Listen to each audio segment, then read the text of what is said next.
Meditative wings में आप सभी को मेरा नमस्कार है। कैसे हैं आप? आज हम आपके समक्ष लाए हैं अध्यात्म तत्व का नया अध्याय, work of chetna is mysterious.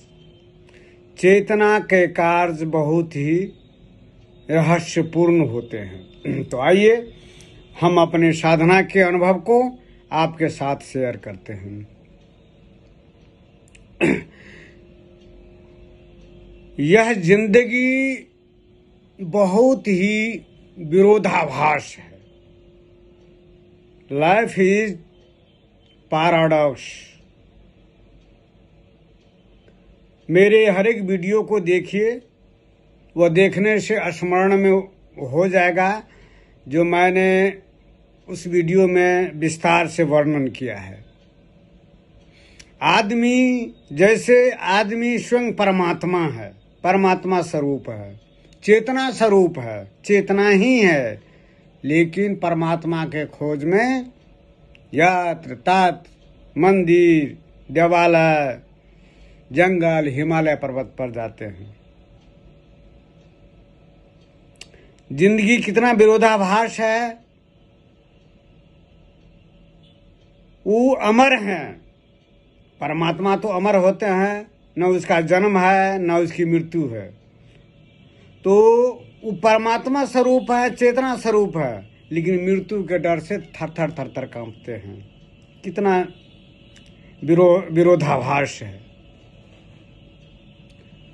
वह जो है शांत स्वरूप है, आनंद स्वरूप है, न उसमें दुख न सुख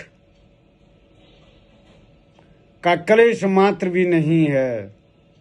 वह तो सदा से जो है साक्षी है, सनातन है, दृष्टा है, लेकिन आदमी को हर हमेशा चिंता से ग्रसित रहता है। सुख दुख, मान अपमान, हर्ष विषाद, मित्रता शत्रुता सब उसको घेरे रहता है। जिंदगी बहुत ही विरोधाभास है।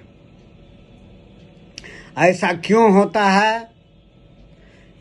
मेरे पिछले वीडियो में देखिए, यह जो प्राण जो आता है, यह सांस जो चल रही है हमारे शरीर में, आपके शरीर में, उसी ब्रह्मरंध्र से आता है, शून्य से। जो मैंने ध्यान की अवस्था में देखा, जो यह जो है सुराख की तरह जो है, जैसे कि पाइप है, उतना बड़ा आकार को मैंने देखा यहाँ पर जो,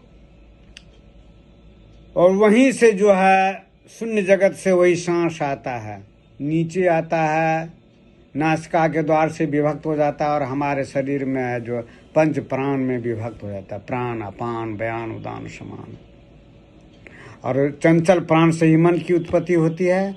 और परमात्मा की लीला देखिए, परमात्मा की व्यवस्था देखिए। उसके बाद जो ही वह नीचे आता है, खट चक्र उसको बांध देता है। खट चक्र में वह जकड़ लिया जाता है, वह ऊपर नहीं उठता है।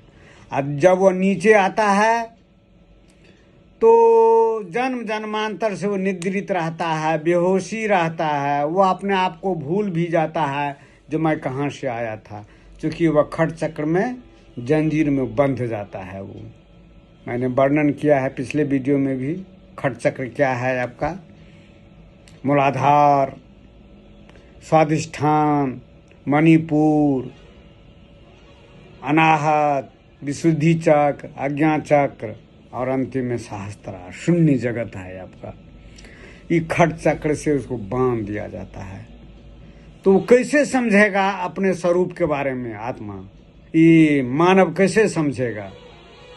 नहीं समझ पाता है। मेरे वीडियो को देखिए, मैंने वीडियो में बताया है, universe is like a reverse of a tree.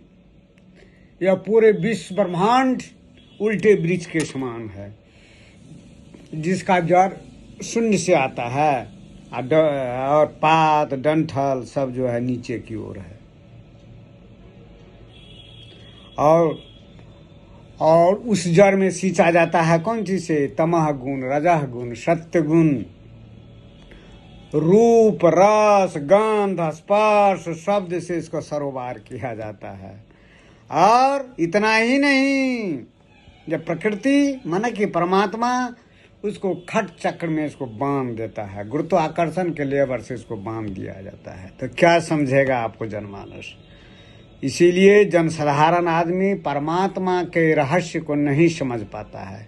समझता है वही जो आत्मज्ञानी होते हैं, जो ज्ञान को प्राप्त हो जाते हैं, बोधि स्वरूप हो जाते हैं, उन्हीं परमात्मा के रहस्य को समझ जाते हैं, वो समझते हैं। तो एक उदाहरण मैं आपके सामने प्रस्तुत करने जा रहा हूं, ध्यान से सुनिएगा। Work of chetna is mysterious, रहस्यपूर्ण है आपका। ये महाभारत के युद्ध में पांडव और कौरव के बीच में युद्ध हुआ था। तो दुर्योधन, शकुनी मामा दुर्योधन के जो थे, वह छल से जो पांडवों को 12 वर्ष की सजा, वनवास और 1 साल अज्ञातवास का सजा दिया था, और कहा था जो 1 साल में अगर पता लग जाएगा तो फिर 12 वर्ष का जो उसको वनवास भोगना पड़ेगा। तो वही जब यह अर्जुन जो गए थे, स्वर्गलोक गए थे, स्वर्गलोक, इंद्रलोक, तो वहां पर जो है अप्सरा उर्वशी उस पर जो है मोहित हो गई थी अर्जुन पर, और उन्होंने विवाह का प्रस्ताव रखा अर्जुन से। तो अर्जुन ने कहा नहीं, यह स्वर्गलोक की जो सभी नारी मेरी माता के समान है, मेरी माता के समान है, आप मेरी मां है। उर्वशी क्रोधित हो गई और कहा जो कि पृथ्वी लोक का यही धर्म है, मैं विवाह का प्रस्ताव दे रहा हूं और आप मुझे माता कह करके पुकार रहे हैं। श्राप दिया जो तुम 1 वर्ष तक नपुंसक हो जाओगे, किन्नर हो जाओगे। अब देख लीजिए परमात्मा का इस कार्य में क्या रहस्य छिपा हुआ था। चूंकि पांडव को 1 वर्ष जो है अज्ञातवास करना था, 12 वर्ष तो ये पूरा कर लिए, और 1 वर्ष जो है जो कोई इसको पहचाने नहीं। और इधर दुर्योधन ताक में रहता था, खोज में, कहीं से पता चले पांडव की उपस्थिति। मैं पुनः 12 वर्ष का जो उसको वनवास, उसको शर्त के अनुसार जाना पड़ेगा वनवास में। तो वही अज्ञातवास जो है राजा विराट के यहाँ बृहनला किन्नर बन करके, नपुंसक बन करके राजा विराट की पुत्री उत्तरा को नृत्य अर्जुन सिखाने लगे। और गुप्त वनवास में जो है सभी भीम भी पाकशाला में, और द्रौपदी भी जो है जो राजा के यहाँ जो है काम करने लगी, सब छिप करके आपका। तो परमात्मा के कार्य को देखिए, जो उन्होंने किन्नर का श्राप दिया उर्वशी ने, तो भगवान की क्या लीला थी, क्या वो जो है उनसे काम करवाना चाहते थे। तो वही किन्नर बन गए, नपुंसक बन गए, और बिहनाला बन करके उत्तरा को नृत्य सिखाने लगे। उसी ढंग से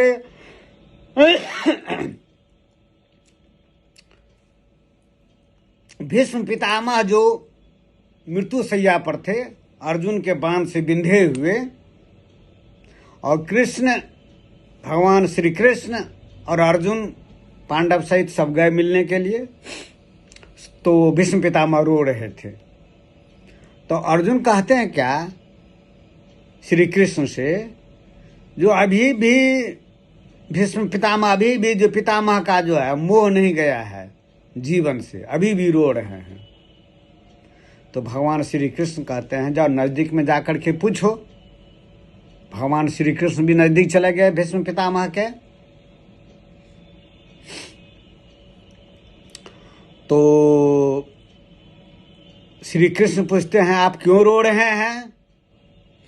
तो भीष्म पितामह कहते हैं जो प्रभु मैं आपके कार्य को नहीं समझ सका। भगवान जिसके साथ हर हमेशा है, साथ में चल रहे हैं, और उसको दुख का अंबार है आपका। 12 बरस ये आप जो है पांडव के साथ हैं और उसको वनवास भोगना पड़ा, अज्ञातवास भोगना पड़ा। मैं आपके कार्य को प्रभु मैं नहीं समझ सका प्रभु, इसीलिए रोने का कारण मेरा यही है। मुझे मृत्यु से डर नहीं लग रहा है, लेकिन आपके कार्य को मैंने नहीं समझ सका। किस पर्पस से आप कौन काम करते हैं, क्या रहस्य छिपा हुआ है, मैं नहीं जान सका। तो यही है प्रभु परमात्मा के कार्य को किस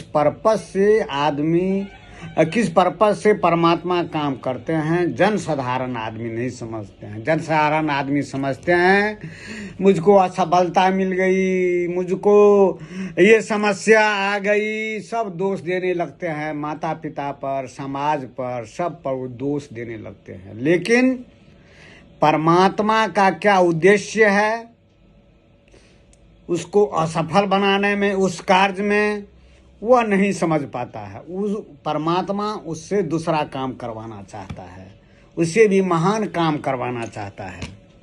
परमात्मा के कार्य को जन साधारण आदमी नहीं समझ सकते हैं। सफलता, समस्या भी आती है मानव के समक्ष, तो उसको एक नया रास्ता, नया जो है लक्ष्य निर्धारित करता है। समस्या आता है, उसको चुनौती देता है, उसको संघर्षशील बनाता है, जुझारू बनाता है, कर्मठता लाता है। जन साधारण आदमी तो धन लोलुप हो जाते हैं, उसी में रहते हैं, मगन रहते हैं। लेकिन उच्च महापुरुष का, संत महात्मा का, महापुरुष सबका देखिए ना, जिंदगी विरोधाभास से रहा है। शुरू में उनकी जिंदगी जो है बहुत ही कठिन रहा है, संघर्ष किया है, चाहे अर्थ में हो, चाहे जिस किसी में भी हो, उसी रास्ता से गुजरा है। यह जो है महान आत्मा का जिंदगी जो है जुझारूपन रहता है, विविधता से भरा रहता है, चैलेंजिंग रहता है आपका। या परमात्मा देख लीजिए ना,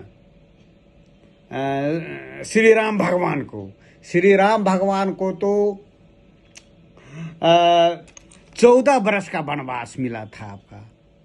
तो 14 बरस के वनवास में तो परमात्मा का भी यही इच्छा थी, 14 वर्ष का वनवास मिला, और कितनी विविधता थी उसमें। 14 वर्ष का वनवास, माँ सीता के साथ, लक्ष्मण के साथ रहे, जंगल में घूमे, कितने राक्षसों का वध किया, अहिल्या उद्धार हुआ। तो विविधता से परिपूर्ण रहता है महापुरुष की जिंदगी। भगवान श्री कृष्ण को देख लीजिए, जन्म हुआ कंस के कारागार में, और चले गए गोकुल चले गए, फिर जो है युद्ध किए, फिर जो कर्म भूमि में आ गए। महाभारत का युद्ध होता है पांडव और कौरव का, उसमें अर्जुन का सारथी बनकर के युद्ध किए। तो महापुरुष का जिंदगी चैलेंजिंग भरा रहता है, विविधता पूर्ण रहता है, एक रास्ता नहीं रहती है। तो परमात्मा जिस महापुरुष का, जिस आत्मा का, जिस मानव का श्रेष्ठ काम कराना चाहते हैं, उसमें विविधता लाते हैं, चैलेंजिंग लाते हैं, संघर्ष लाते हैं, समस्या उत्पन्न करते हैं, उसके सामने में जुझारूपन बनाते हैं, वह दूसरों से भिन्न करते हैं, क्योंकि उसको महान बनाना है। सोना जब गलता है तभी नहीं निखरता है। तो आदमी जितना संघर्ष करता है उतना उसमें जुझारूपन आता है, या किसी भी चीज को समझने में उसकी बुद्धि प्रखर हो जाती है। या परमात्मा के रहस्य को साधारण आदमी नहीं समझते हैं। और दूसरी बात ये भी है, धर्म और अधर्म का हमेशा से संघर्ष रहा है आपका। परमात्मा अगर अधर्म को नाश करना चाहते हैं, अधर्म पर, तो अधर्मी का जिंदगी देखिए बड़ा सुखमय रहता है। जैसे दुर्योधन का देख लीजिए, बड़ा सुखमय था। और पांडव को तो कहा जाए कि मैं एक सुई के नोक के बराबर भी मैं जमीन नहीं दूंगा। पांडव हमेशा 12 बरस तक वनवास रहे, 1 बरस अज्ञातवास रहे, कितना जो है संघर्ष किए, लेकिन विजय किसको मिलता है? जो धर्म के रास्ते पर रहता है। धर्म, भले ही धर्म शुरू में लगता है जो पराजित हो रहा है, कष्ट भोगना पड़ता है, लेकिन और शुरू में जो अधर्मी सब रहता है सुख में रहता है, भोग विलास में रहता है, लेकिन उसका विनाश होता है। यह परमात्मा की अद्भुत लीला है, आपका अद्भुत लीला है। महामानव उसी ढंग से महामानव का जिंदगी शुरू में कष्टमय रहता है, निर्धन में रहता है, समस्या आती है, तो प्रभु उसको निखारते हैं, महान बनाते हैं, और उसको अंत में विजय श्री मिलता है। और सारा संसार, सारा समाज उसी को नतमस्तक करता है।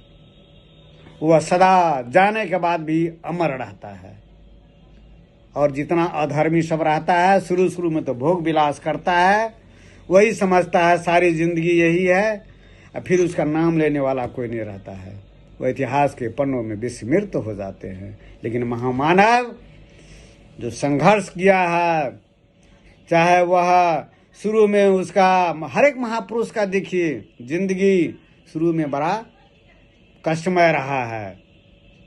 अर्थ की कमी रही है, भोजन वस्त्र की कमी रही है, लेकिन ये सब से परमात्मा उसको निखारना चाहता है। इसीलिए मानव को ये नहीं समझना चाहिए कि मेरे साथ परमात्मा अन्याय कर रहे हैं। अन्याय नहीं कर रहे हैं।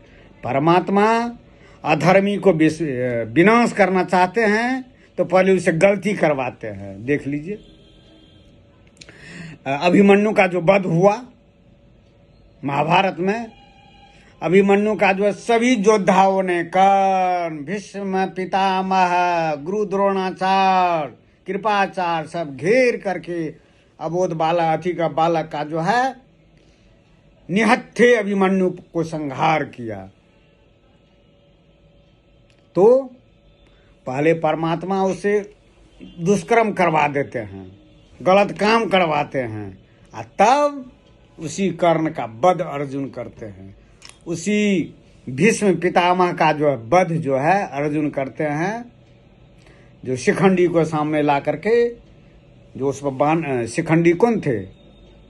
जो नपुंसक, तो कहा जो मैं हिजरा पर मैं बाण नहीं चलाऊंगा, भीष्म पितामह, तो उसको सामने ला करके उन्होंने उसको वध किया। तो पहले जैसे कि अभिमन्यु को मारे थे, उसमें भी भीष्म पितामह का हाथ था, गलती किए थे, पहले गलती करवा दिए, और तब जो है वो फिर जो है जो उसी ढंग से उन्होंने श्री कृष्ण भगवान ने अर्जुन के माध्यम से वध करवाया। कर्ण का भी वध करवाया जब वो निहत्था हो गए थे, रथ का पहिया पृथ्वी में घुस गया था, समा गया था। तब जो है कर्ण कहता है, अर्जुन तुम निहत्थे पर बाण कैसे चलाओगे तुम? तब श्री कृष्ण भगवान कहते हैं कर्ण से, तुम भूल गए कर्ण, जिस समय में अभिमन्यु जो है निहत्था था और तुम लोग उसको घेर करके मारे थे, उस समय में तुम्हारी बुद्धि कहाँ चली गई थी? अभी तुम्हारी ज्ञान दे रहे हो, बुद्धि दे रहे हो।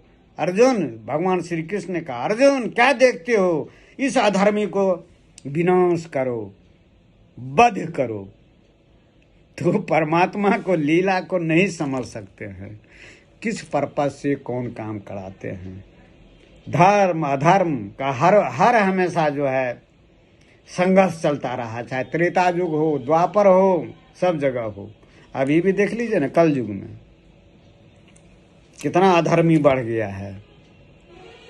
लेकिन अधर्मी का विनाश परमात्मा ही करते हैं, करवाते हैं।